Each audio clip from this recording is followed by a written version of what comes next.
बिस्मिल्लाहिर्रहमानिर्रहीम। अस्सलाम वालेकुम। Welcome to Zaika with Talat. कैसे हैं आप सब? अल्लाह आप सबको अपनी अमान में रखे, जहाँ भी रहे खुश रहें, आबाद रहें। आज मैं आपको बड़ी स्पेशल किस्म की शाही टुकड़े की रेसिपी बताने लगी हूँ। ये बड़ा टेस्टी टुकड़ा बनता है, आपने इसको ज़रूर ट्राई करना है। थोड़ी इस पे एफर्ट ज़्यादा होती है लेकिन बनता बहुत टेस्टी है। आपने इसको ट्राई करके तो मुझे कमेंट करना है कि कैसा बना आपका शाही टुकड़ा। चलें बनाना शुरू करते हैं। इसके लिए जो चीज़ें चाहिए, चीनी मैंने ली है हस्बे जायका, आपने अपने शाही टुकड़ों के मुताबिक लेनी है। 1.5 किलो दूध लिया है मैंने, फुल क्रीम दूध है। पिस्ता, बादाम और अखरोट को मैंने बारीक बारीक कट कर लिया है। 1/2 कप ये मिल्क पाउडर है। 6 मैंने ब्रेड के स्लाइस लिए हैं, फ्रेश ब्रेड ली है मैंने। सबसे पहले मैं दूध ऊपर रखने लगी हूँ। ये मीडियम आंच पे रखूंगी तो आराम आराम से ये पकता रहेगा और थिक होता रहेगा। तो उधर मैं स्लाइस जो है उनकी कटिंग कर लेती हूँ। चीनी मैंने साथ ही डाल दी है और थोड़ा सा इलायची का मैं पाउडर डाला है। ये आपकी चॉइस है, अगर पाउडर डालना चाहते हैं तो ठीक है, तो कोई ज़रूरत नहीं। जब दूध उबलना शुरू हो जाए तो फिर आपने चूल्हा थोड़ा कम कर देना है। ये मिल्क पाउडर डाल दिया है। जब दूध उबले तो साथ मिल्क पाउडर डाल देना, इसको अच्छी तरह मिक्स कर देना है ताकि इसकी गुठलियाँ ना बन जाएं। दूध चूल्हे पे पड़ा है, साथ साथ मैं इसमें चम्मच चलाऊंगी, साथ साथ मैं ब्रेड की कटिंग कर लूँ। ये आप अपनी चॉइस के मुताबिक जैसा भी इसको शेप देना चाहते हैं आप दे लें। मैं सैंडविच शेप दे रही हूँ। ये आप छोटे छोटे टुकड़े भी कर सकते हैं, लंबे रुख के भी कर सकते हैं, ये आपकी अपनी चॉइस है। मैं ऐसे सैंडविच शेप में काट रही हूँ। सबसे पहले आपने ब्रेड के किनारे अलग करने हैं, उसके बाद आप अपनी मर्जी से जिस शेप की मर्जी है ब्रेड को कटिंग कर लें। कटिंग करके तैयार करके मैंने रख लिए हैं। उसके बाद फ्राई पैन थोड़ा आपने चौड़ा वाला लेना है ताकि आराम से स्लाइस सेट हो सके अंदर।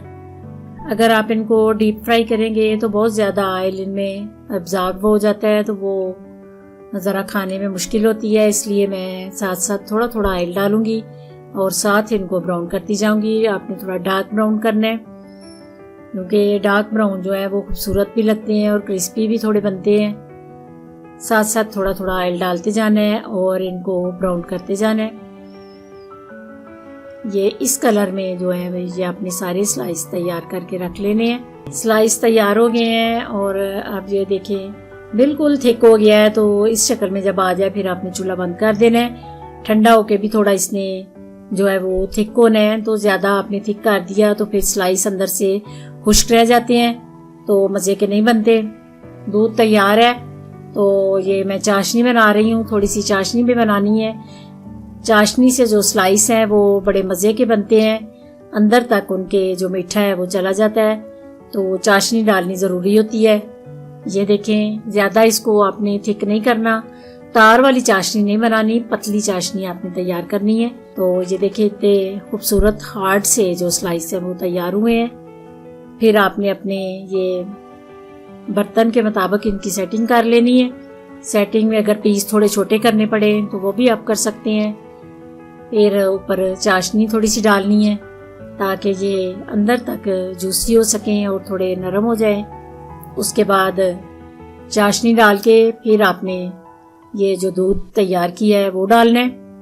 ये ठंडा होके अच्छा खासा जो है थिक हो जाएगा, इसलिए मैंने थोड़ा पतला रखा है। चाशनी के बाद दूध डालना है। उसके बाद पिस्ता, बादाम, अखरोट की कटिंग करके मैंने रखी थी, वो आप अपनी चॉइस के मुताबिक डाल सकते हैं। ये देखें अल्हम्दुलिल्लाह इतना खूबसूरत और इतना मज़े का शाही टुकड़ा तैयार है। ये देखें ये ठंडा हो गया है और ठंडा होके ये वाला थिक हो गया है। जो मैंने पहले डाला था वो थोड़ा गर्म था तो वो थोड़ा पतला था, इसलिए आपने कोशिश करनी है कि थोड़ा पतला दूध रखना है। दुआओं में मुझे याद रखना। अगर मेरी रेसिपी पसंद आए तो अपने फ्रेंड्स में, अपनी फैमिली में ज़रूर शेयर कीजिए। अल्लाह आपका हामी नासिर। खुदा हाफिज़।